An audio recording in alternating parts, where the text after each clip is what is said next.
Come on, baby. James Hillard is a straight shooter. A Vietnam veteran, he served 32 years in the Marine Corps as a sniper. Today, he calls himself a gun enthusiast. I shoot anything. Muzzle loaders, AR-15s, fully automatic. I shoot anything. Earlier this year, he wanted to add one of these to his collection, an AR-15. So this is it? This is it. It's something like we carried in Vietnam. He found one online at a site called USA Ammo and pulled the trigger. He ordered the gun for $900, but the gun never showed up. In February, no gun. No gun. In March, no gun. No gun. In April, no gun. No gun. May, no gun. After 6 months, he tried to cancel the order, but the company refused faster than a speeding bullet. I've been ripped off. Prostitution seemed like a real shot in the dark because the Texas-based company disconnected its phone lines, took down its website right after we put them in our crosshairs. I had several conversations with them by phone, but each time was told they couldn't talk to me about James's situation. They also added I wasn't the only reporter to call them. In fact, our sister station in Houston went to their offices to get answers for James and others. They confronted owner Robert Dunlap, but got nothing. And it turns out many USA Ammo customers nationwide got the same exact thing, nothing. At least 32 complaints have been filed with the BBB against the company, most for not getting what they paid for. This is what it's all about. Refusing to give up on his dream of owning an AR-15, James bought one from another website for even more money, $1,200. But he's finally got his gun. See? And he says he's learned a valuable lesson. He's not bulletproof. He can be taken down by a bad business, but he vows it won't ever happen again. Like being a sniper, some days you're really good and some days you get shot. So how can you make sure an online company doesn't rip you off? Well, James did everything right. He tested them out with small purchases before making a big one, and it still backfired. But knowing the law can actually help. According to FTC rules, a company has 30 days to ship products. If they can't, they're supposed to notify you and give you the option of canceling. Had James contacted me much earlier, we might have been able to use that rule to get him a full credit card refund. So act quickly and know your rights. And remember, we're on your side, so when you're in trouble, give us a call. With 8 on your side, I'm Michelle Mortensen. Now, I don't want to brag, but raising people from the dead isn't that tough if you're only dead on paper. John Jacobson may look alive and well, but for all intents and purposes, he's not. You were dead. Yes, I was. He's dead. What was it like being dead? It was okay. Okay, not literally dead, or the walking dead. But anytime he tries to get credit, or a job, or buy a car, he's told he's dead. I tried to buy a Honda. They came out and they said, "How are you feeling?" I said, "Fine." They said, "Really? Because we show you was dead." It's actually a very common problem. John's Social Security number landed here. It's called the Social Security Death Index. And everyone's Social Security number is placed here when they die. Problem is, mistakes happen. A lot.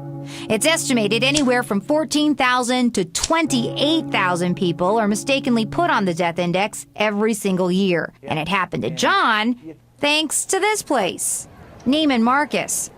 His ex-wife had a credit card here, and when she passed away in 2007, the store came after John for the balance. When he explained she had passed, he thought the whole matter would be cleared up. But it wasn't. They just listed him as dead, which landed him here and left him in quite a lurch. I couldn't even co-sign for my daughter's student loans because I wasn't alive. Rising from the dead isn't as hard as one might think, although it is time-consuming. A trip to the Social Security office with your birth certificate, your driver's license, and a copy of a pay stub is all you need to join the living. Dale Jacobson is alive and well. John submitted a copy of the letter to the credit reporting agency showing him as dead, and within weeks, his problem was solved. I'm amazed every day at how much better my life is now that I'm alive again. Chances are this story has you asking lots of questions, like why is there a Social Security death index in the first place, and why is it public? The answer? It's the law. And get this, the government claims making this info public actually cuts down on identity theft. See, in theory, every bank and credit card company is supposed to run applicants' social security numbers against the file. But that's not to say thefts haven't happened. In 2009, at least 5,000 people filed taxes using dead people's social security numbers. Those thieves brought home about $12 million that year. Want to make sure you're not on the list? Just go online. It can be accessed from multiple Ancestry websites.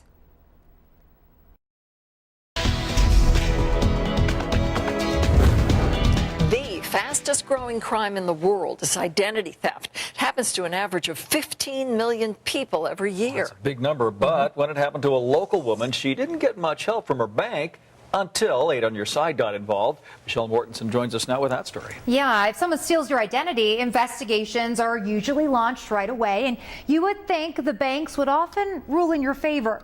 But that's not always the case, and getting that cleared up, never easy, which is why Kim Pemberton turned to 8 on Your Side. An ordinary day at the grocery store turned out to be anything but for Kim Pemberton back on New Year's Day. I went to the deli department, and started to get my coupons out of my purse. She grabbed this and that, and everything seemed pretty routine until I got a text alert, and that said that my account was overdrawn. confused by the text, she called the bank, only to discover My wallet was stolen from the store. Kim says she only stepped away from her cart for just a minute while her purse was still in it. She thinks that's when someone snatched her wallet and took it here, to Red Rock Casino, where the thief allegedly took more than $2 grand from Kim's bank account. I filled out my police report and started doing all the things that I should do as far as protecting myself. This is the phone number she used. She had every single piece of information. This is one of the casinos she went to, about me, another casino she went to, including some of the things about my children.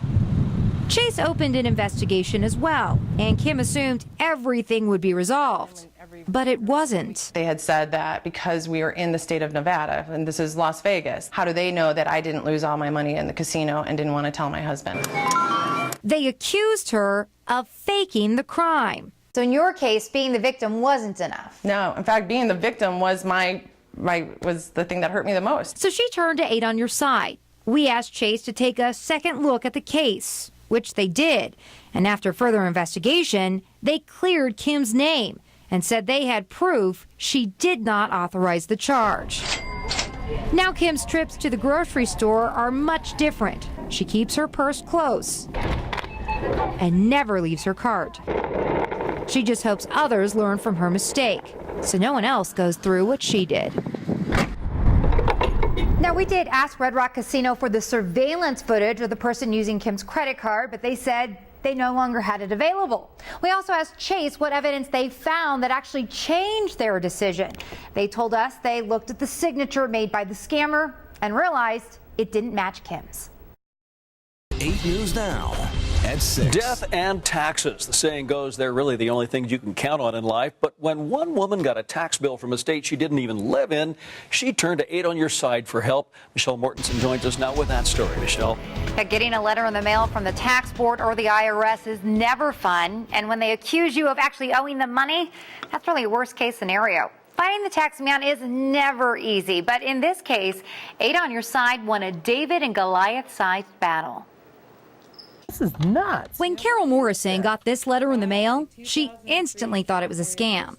It has to be. It was from the California Franchise Tax Board, saying she owed the state money, a lot of money. What do you think? Because I'm 65, see now I'm going to panic and send you $4,500. I don't remember where I've been. You see, the letter claims Carol was living and working in California in 2003. Where did you live in 2003?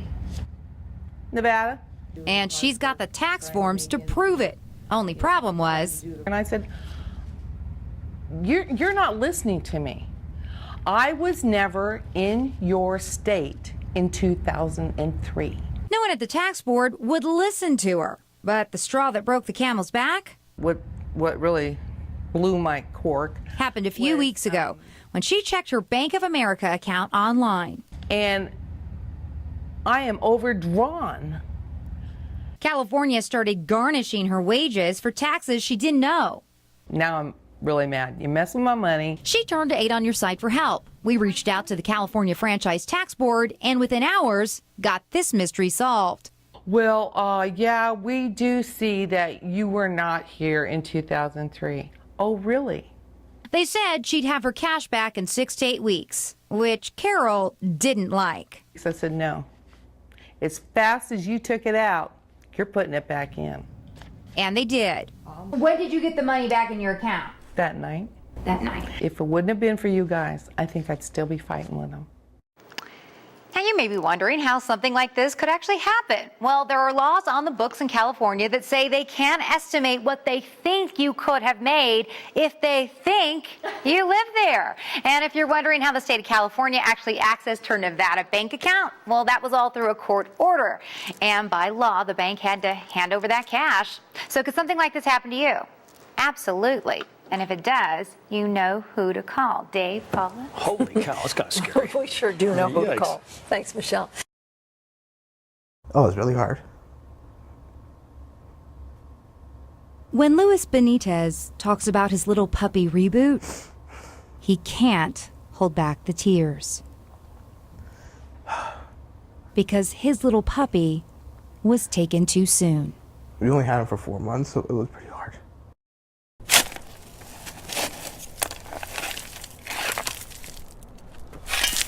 His dog was killed by this popular but very poisonous plant, the sago palm. This palm tree is dangerous. That in a matter of 5 days, it took the life of somebody, of something. Reboot loved to play with the palm fronds and the seeds the plant produced, which are the most deadly. Just hours after eating them, Reboot's playful disposition turned lethargic. It was a matter of minutes, it seemed like. Everything went by so quickly. And by the time Luis got Reboot to the vet, it was too late. He needed to be put down. Yeah. Is that a hard call to make? Oh, yeah. That was really hard.